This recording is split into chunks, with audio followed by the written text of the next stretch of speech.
to share the word of God as well as to share my testimony or about my ministry in this church. I want to appreciate and I want to express my appreciation for Pastor Nam and Missionary Esther for the adjustment me to stand in front of you. My name is Indrias. I've come from Africa. I think you can see the nice, colorful map in front of us. Okay. Africa, for most of the people, especially from Asia side, it is not well informed or people have little knowledge about Africa. Africa is a continent which has 54 countries and also 1.3 billion people, the population, and also 3,000 tribes are living there, and also legally recognized 1,500 languages are being used in Africa. I'm from Africa, also from Ethiopia. Ethiopia is at the Horn of Africa, eastern side, but we are not considered as East Africa community. We are Horn of Africans. 108 million population. In Ethiopia, we have 82 languages, and also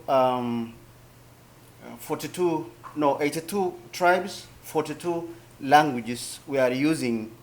And also, if I want to mention about religion, because we are here in the church, 42 or above 40% is Orthodox Church, or 43.5% is Orthodox Church. It is the oldest church in the world. I hope you have a clue about Ethiopian Orthodox Church. In the world, there are 5 Orthodox churches. One of those churches is Ethiopian Orthodox Church.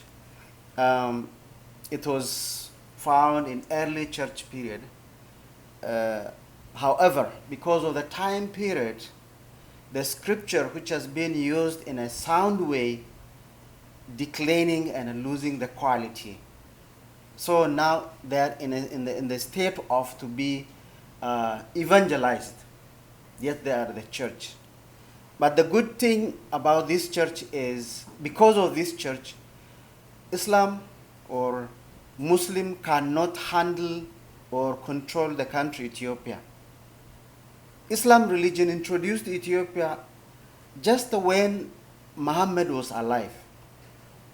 Somalia introduced Islam before Ethiopia. By this time, Somalia, you'll see 99% is Islam, but Ethiopia is still 33% because of Orthodox Church. They were very strong. Not only Orthodox Church, but also we have Protestant Church, which is evangelical church, about 19%. So I came from Ethiopia in this way. According to the history, we have many or a lot of connection with the Jew people, starting from language. This is about Ethiopia. Now let me come to today's text, what God has given me to share with you in a given few minutes. Today I'm very happy when I'm sharing this text because I'm not PhD student. I'm THM student, so I'm free. If I make a mistake in the way where I'm doing exegesis or whatever, I will not be blamed. So I'm free man to continue whatever I meditated from that text. However, it is the word of God, so I respect. As we read from the book of Ruth, chapter 1, verses 16 up to 18, we see the history is climbing up to the peak of the situation. We can see the turning point. When you see back from the first chapter verse 1. From verse 1, when you see the history, all of us, we can read. The history was climbing, going, and then when reached to this place, I think it is arriving to the top of the situation. We can see here, when they were coming to this Moab, they were full of the road. When they were coming, like many people, a strong man in front of the family, young, strong men, sons together, and the mama was together. They were going to look for food because of starvation. They are moving as refugee. They left their home and moving to the place where they have no idea or they have no experience. Yet when they are there, they faced unexpected challenges. And this challenge, the first problem happened in that family. They lost dad. According to Jew tradition, I'm so happy for this class. Always when I'm learning, especially from a missionary, I feel as if I'm in a Jew community. Very happy because I have interest about Jew. This mama, she's Jew, and the family is Jew family. Man is key person in the family. However, they lost dad. After 10 years, again the family lost 2 sons. Yet they had wives, daughters-in-law, the mama, mother-in-law, 3 ladies in the house. You can imagine the picture of that family. 1 lady, 3 men. Immediately that history changed. 0 men, 3 ladies. In Jew view, only ladies means you can understand, because it was men-dominant culture. Because of the situation now, the mother, the mama, sitting down and they start to think about what is going to happen in this family. Now she has to think alone. She had been thinking with the men, but now she is thinking with the ladies. And this plan now she is developing is not the entry plan, but she is developing exit plan. In business, there is entry plan as well as exit plan. Now she is calculating exit plan. The exit plan was the agenda, 3 ladies sitting together, and now she starts to take, I hope she's the one who is leading the meeting. She starts to say, now we have no hope. No hope. No hope for children, no hope for support, food, provision, no hope for defense. Men are always for defense. Men are like fence. They are there to defend the family. Now, the family has no fence. It's open. It's vulnerable. And they are living in somebody's country. Especially Mama. She's old lady. She's living outside from her country. No relatives, no friends, no one. Now she had to sit down and start to think about going back. Yet, when she's going back empty hand. She came with men, but now she's going back with women. Anyhow, let's discuss. But I should not take these ladies. At least let they try their best. Let they try their best. I'm already done. I'm already lost. So let they try their best, and let me give them an opportunity. This was her agenda. But the meeting was divided into 2. The first group, okay, yeah, we have to listen. All the women advise. let me join my family, my relatives, so that I can continue my life. The other group, let me go back, because I stayed with this lady and I learned something from this lady. When I see this, particularly this text, I remember I have students in Dubai, especially when I was coming from Kenya to Korea. Always we have a transit in Abu Dhabi or in Dubai. The transit is like 3 hours, but I negotiate with the airways and I extend that 3 hours to 7 days, because I want to train many Ethiopian ladies who are working in somebody's family, Arab family house helps, because they have a lot of chance to evangelize Arab family, to penetrate Arab people. And they have done a lot of things. Because Arab family, they leave their sons, children on their hand, and they go to wherever their business. At that time, they have a big chance to tell about gospel, about Bible. And they have been doing that. And we have seen a lot of experiences. So I had to come down and I took time with them. I think the same experience here, she trained,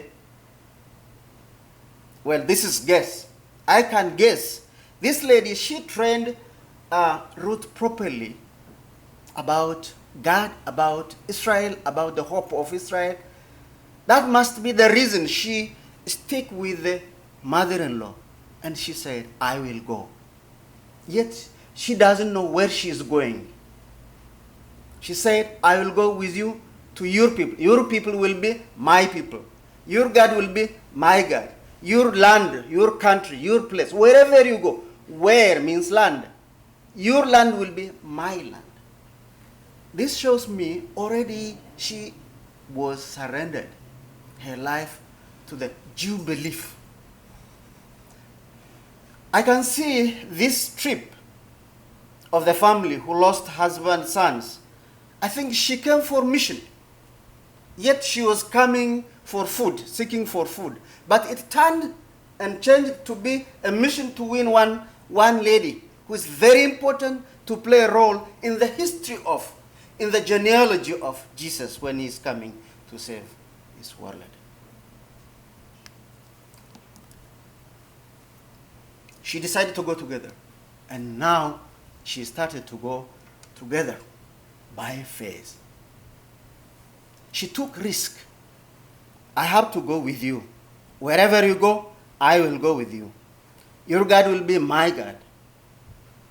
Your people will be my people. They started a journey. But God was faithful. Well, many times people are preaching that Ruth she is a good person. She is faithful for her mother-in-law. Yes, she was faithful. But on the other side, God was faithful for Ruth. God was faithful for all the journey from the beginning up to the end. Just quickly, let's see together. After Ruth had decided, the time was the harvest time, when they go back with Naomi to the country where Israel, Bethlehem. It was the time of harvest, exact time. Divine adjustment. When she was coming by faith to that country, already things are adjusted. This is how God make a divine provision for this lady, especially for Ruth, and also for Naomi, who lost everything, and she was desperate. But now we can see the provision of God. And also there are many steps what Boaz has been doing. Who told him to do this? Who ordered him? Why this? It's not Boaz, but God is the one who adjusted this situation. And the hope is coming. The hope is coming. There is no exit plan when we are God. When we are on the way of God, There are many entry plan, but there is no exit plan. We can see here, he is arranging, he is taking the responsibility, he's arranging the situation to announce the marriage to be legal. We can see when he is providing, when he is fixing the situation to be okay.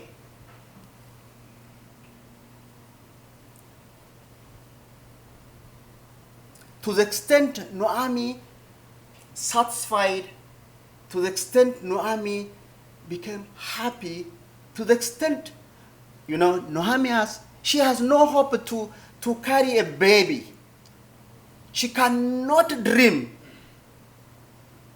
But the son could come through Ruth. Who is the son? Obed. The father of who? Isai. Right? I remember there was a time when I was doing a mission. I'm crossing to Ethiopia side to bring support from Ethiopia to the missionaries who are working with me. Most of the time I was using Somali company bus. Their bus is very good and very fast, secured. So I used that bus. I took money, I crossed the border, and then I took the bus. I changed the Ethiopian currency to Kenya currency, and then I come to the missionaries. That's what I used to do. But once I was not ready, I have no idea, I don't know, but people were, especially Muslim, were just moving around and checking what I'm doing. I had no idea. After I crossed the border, like 80 kilometers away to the Kenya side, 3 young men came out from the road and they stopped the bus. And then they told the driver, we want somebody who is inside here. I was sleeping, just dozing. And then they came in, they walk inside the bus, and then they hold me. We want you. Most of the time, because Kenya is not my country, otherwise my issue is with visa. If visa is okay, if the work permit, what I have from Kenya government is okay, I have no problem. But they hold me, and I came down, and there is a car which is prepared to take me. And then they took me. I asked them, I begged them, what happened? Where are you taking me? Why? What is the reason? And then they opened my luggage. In my luggage there is Quran and a Bible. And then that's adequate evidence for them to take me, because why and how I should carry Quran and Bible. Then after that, after just a few minutes, and then immediately they asked me to give them my mobile. I have to give them. And then they checked my wallet. When they check my wallet, in my wallet, I have Ethiopian money, I have Kenyan money, I have Somalian money, I have dollar. And then this is adequate evidence to take you to the place where we are planned. They have taken me, and they put me in somewhere. It is not prison, it's not jail, but kind of a place where disobedient Somali young people are being put there.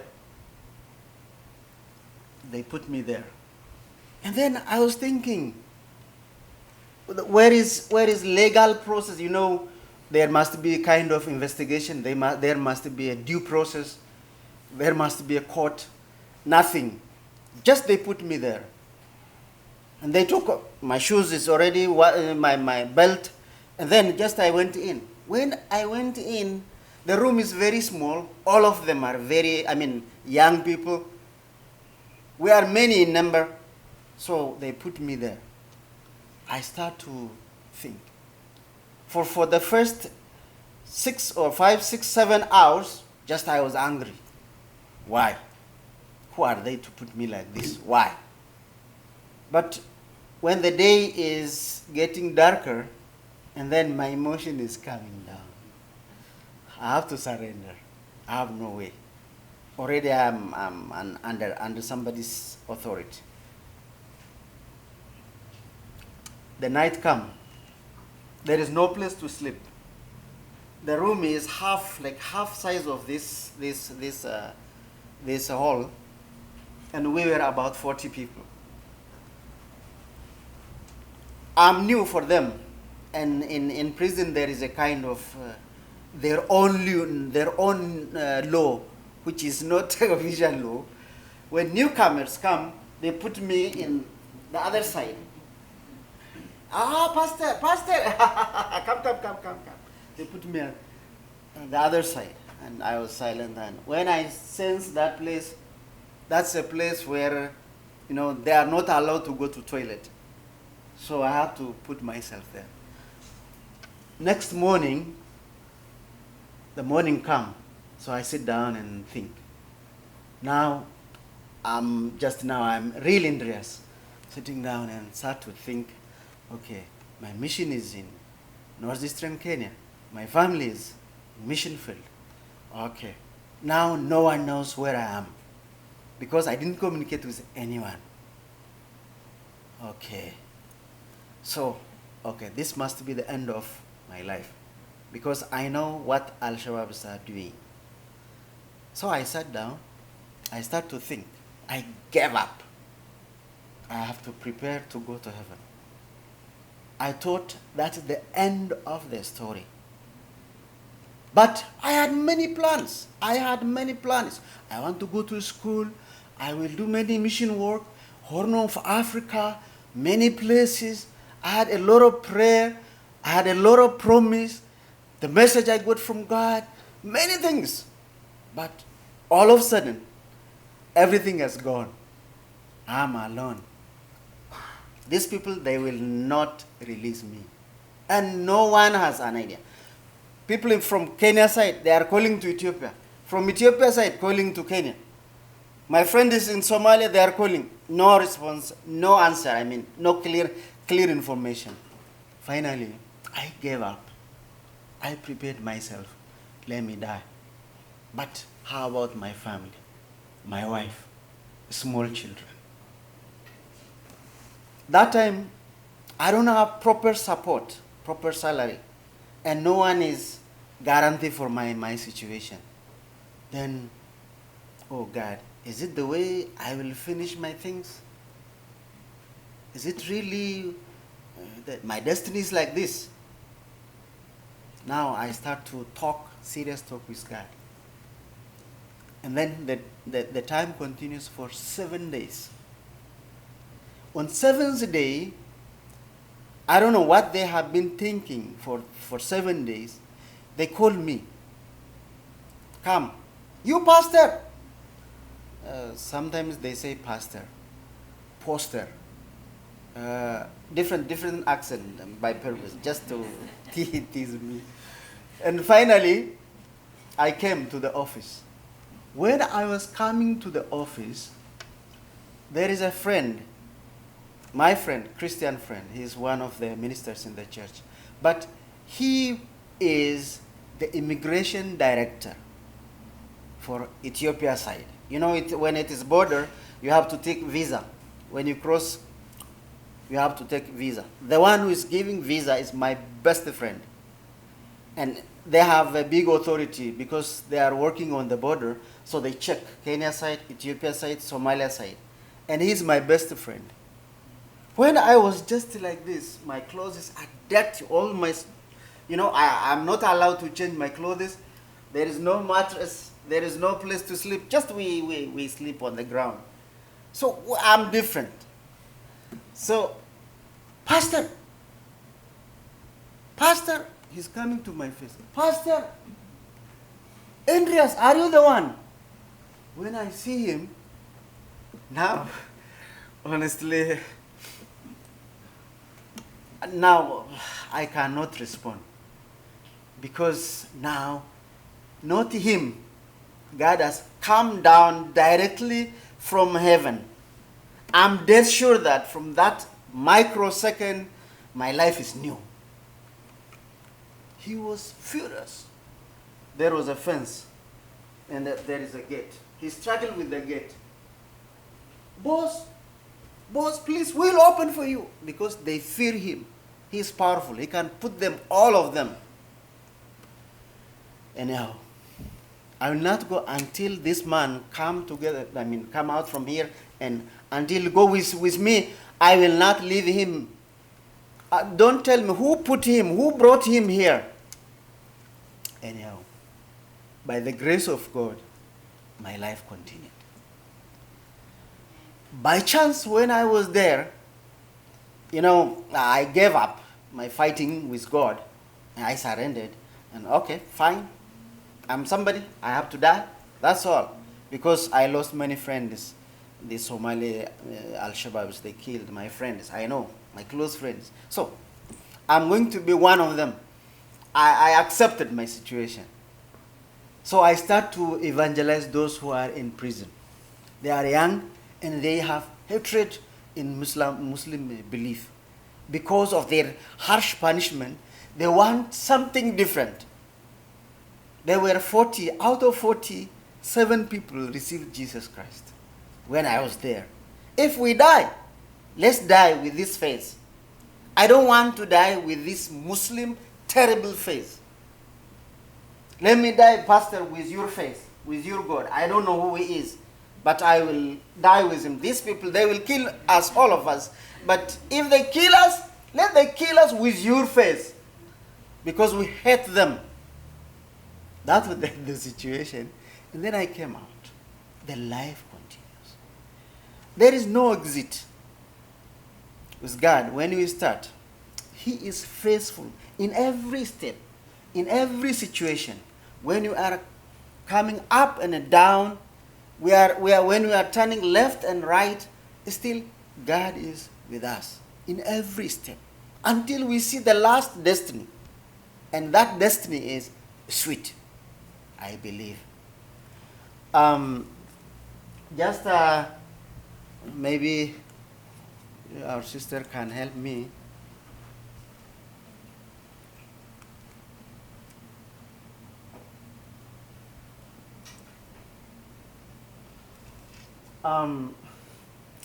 Just shortly, if I see myself, when I was coming to Jesus Christ, the time was communist.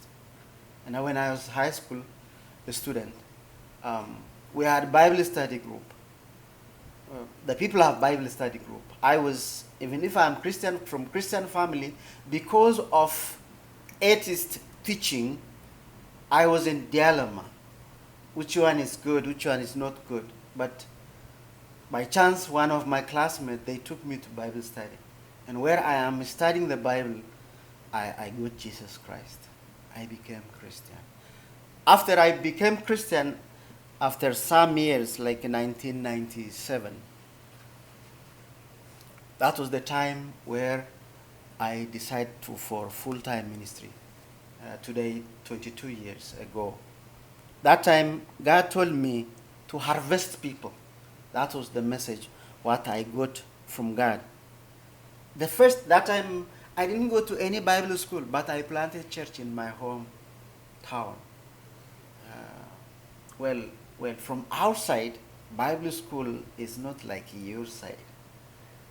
We can plant church without going Bible school, and I did it. Now that church is like over 3,000 membership, about 15 full-time ministers. Then after that, I understood that I need to learn the Bible. That time, by chance, the communist regime already gone. The new government has come. The restoration of the church has come, started. And then Bible schools are here and there, starting to be open. And then I joined my BTH in Addis Ababa. I did my BTH.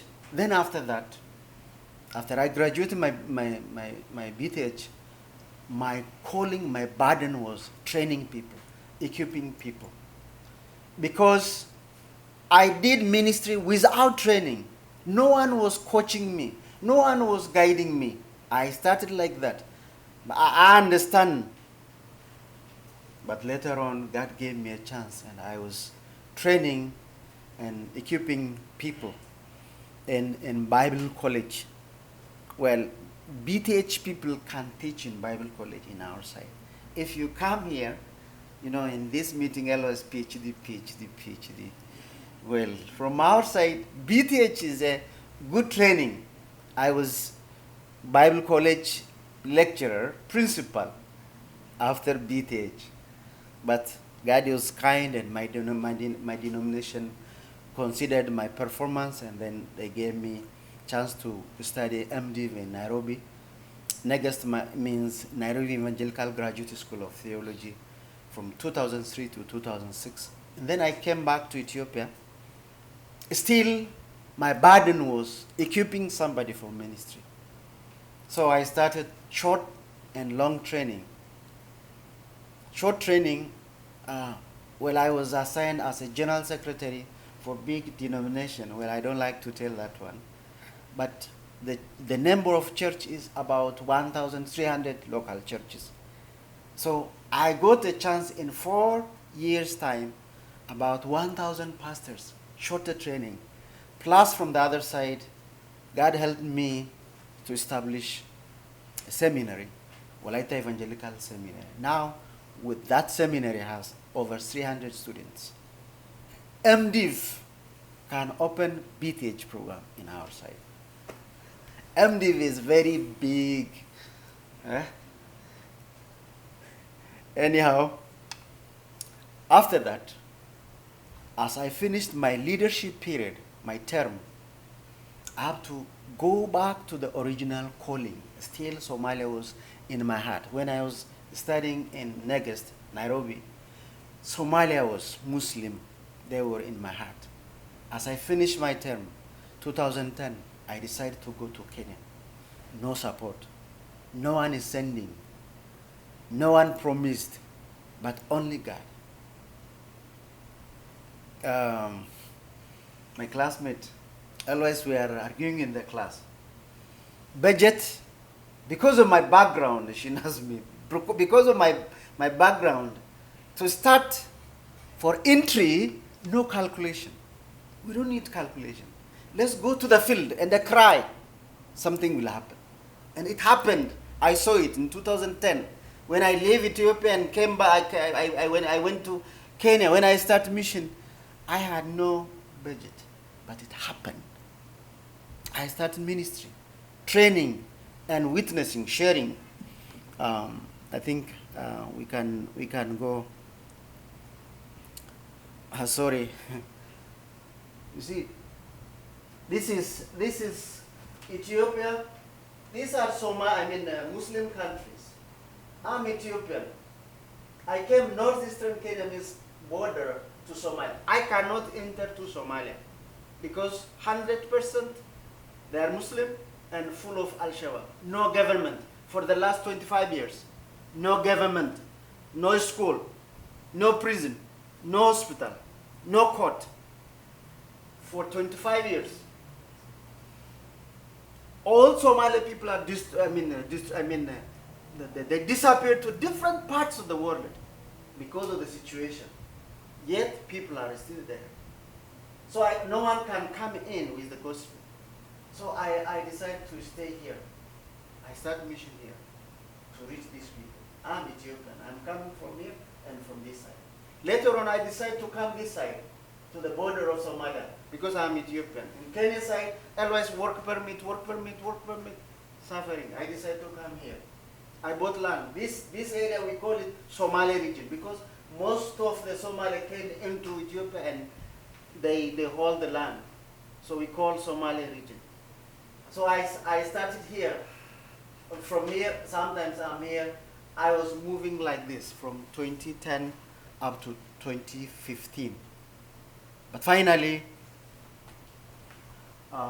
just to mention, this is This is the flags, and okay. So you move, just move.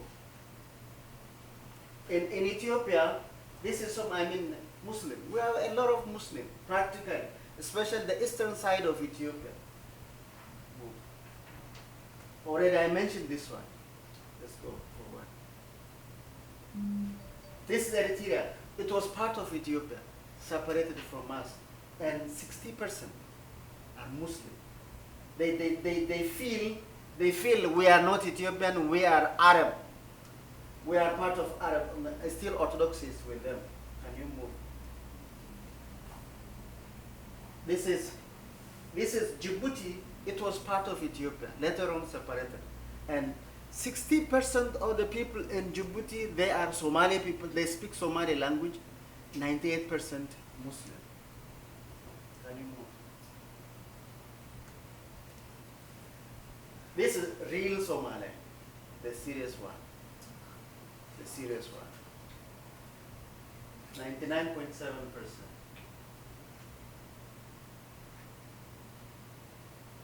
This is Somaliland. Somaliland separated from Somalia. Somehow it is middle ground. Most of the time I have been there. And I still, 3 families who are working with me, they are in Somalia. And very good situation by this time, especially young people. We are tired of this tradition, this Muslim tradition. We need new young people, because this Facebook, this Twitter, this technology, this digital system, it opens for the people to think new page. So this is Somaliland. Now it is open for the gospel, not legally. Can you move? Well, when I go for mission, I have 3 objectives: evangelism, equipping, and establishing. We can move again. In evangelism, I have experience house to house, on the road, sharing the gospel. Just these are Somali people.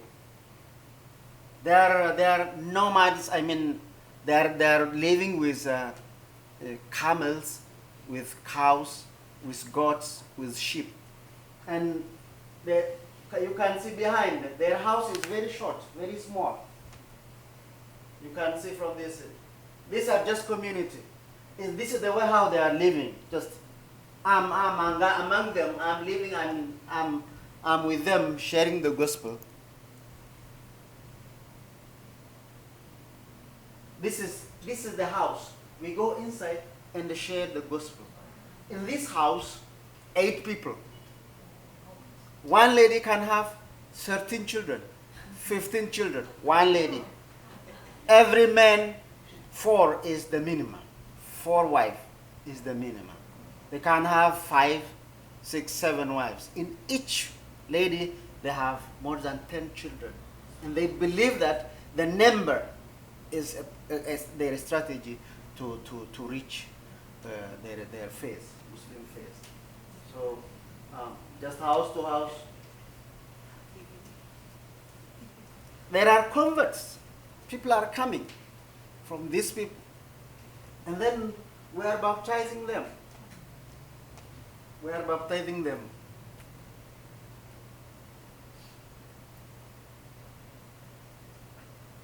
Then after that, we train them. We equip them again to mission, to start their own church, to continue their ministry. These are the Somali men who came. It's very difficult to bring women to our training. You understand what I mean? This is after 1.5 years training, graduation. Yet I'm a medieval student. Okay. This is the first batch. We had 23 graduates. Out of these 23, 5 remained with me to continue mission, but the others, everyone started their own church. This is another group. Another group. These are not like the one which I did. These were from 5 countries. From Djibouti, from Eritrea, from Somalia, from Somaliland, from Kenya, as well as from Ethiopia. These are the people who came from different horn of Africa. I trained them and sent them back.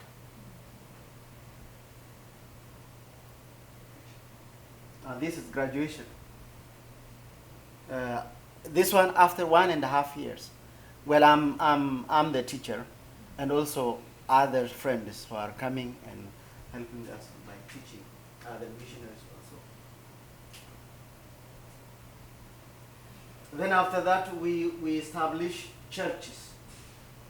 Our church is like this. This is excellent church. Serious. Because this is another church. This is church. We rent the land. We rent the land, not house or building. Land we rent, and then we call mabati, iron sheet. Iron sheet. Even to buy iron sheet, it is very difficult. And then we put like this. To buy this one, I remember honestly, because of the financial challenge, for 26 days, for 26 Sundays, just under the tree, we were meeting. But somebody has come and bought this kind of, and then someone bought the chairs like this one. This is a nice chair for us, because our focus is not on building. Our focus is not on proper situation. There is no proper situation in mission. Because Jesus, he himself, he did like this. He had no building. He had no nice place, situation. Just as his focus is on the lives of the people. So this is the warehouse plan. Later on, after 1 year, somebody bought this iron sheet. Another one bought these timbers. And then the remaining, we did it with the people. Look at how people have come to Jesus. And this is the church. You see, you can see from, I cannot see what is going on outside the road in this church. But they can see what is going on from this side. Open. No problem. So this is the names of church. About 8 churches established in that region. Yeah, this is another church. Now, finally, I decided to change my mind. Even establishment is one of my strategy. Now I am defeated on those areas. Because if I focus on establishment, otherwise I need to have building, buying. So I decided, let's win, train, send. Win, train, send. I'm coming to that's a strategy. If God allows me, these are 5 countries which I'm focusing. Don't forget, those countries have no theological schools. Leave alone a school, there is no church. Leave alone church, there are not many Christians. How we evangelize them, how they worship. The church is under the house. Just home church, house church. But God is faithful. God is faithful. After 6 years, God has given me a big land. Not renting, big land. This land is going to be a place for our training center. Honestly, when I start this, let me tell you something. When I start this ministry, people were blaming me, especially my close friends. They told me, Indrias, you are MDiv graduate, master's holder. You can have a big church, you can be a good pastor, and you can earn a lot of money. Your family will not suffer. By the way, this English language is very bad. If I preach in Amharic, I'm one of the few good preachers in my country. But they said, Indrias, if you be a pastor for one church, you could live a nice life. How can you live with this desert, with these uneducated people? How can you killing yourself? My close friend. That was a big challenge. I had to look for exit. Honestly, I can get good job. I have no problem. In our situation, it's okay. But finally, God is faithful. He gave this big land, 16,000 square meter. 16,000 square meter is now for our mission. I don't worry, I'm the one who is training them in the bush, but that is on somebody's land. I paid for the owner of that land, but now I'm not paying. This is my land. Whether there is a building or not, I'm happy with that. I can train 24 hours. God has done this. He is faithful. Now, last time when I go back from my square, from Acts, for vacation, now I'm starting office. I get support. I don't want to tell you who did it, but somebody gave me support. Now I'm starting. Because of the time limit, I left without finishing and I came back. Do you see office? Now it is going to be real office. I'm not paying the rent. It's my own. I can do my ministry. These are the offices. Nice offices. God willing, what I believe is, one of you must come and handle one course. Handle one course. You don't pay house rent. You don't pay food. You eat my food. What I eat, you can eat with me, but you will teach. Everyone, PhD, my goodness. Go back a little bit. Look at electric system from government. It's already set. The office is one more. Now I have just a little challenge. I'm praying. You help me. You help me in prayer. Water problem. I've tried like 36 meters down. We do manual. My friends, these are my friends. They have been digging. They go down 36 meters, but they couldn't get water. So I'm praying if God can give me a chance to have a big machine. I'm praying I can get water so that the training will continue. So these are a few prayer requests. Just you pray for that. Water system is the serious problem. I need lecture rooms. Office is already on the way. Dormitories for people who are coming from 5 countries. Guest house for lecturers when you are coming to teach.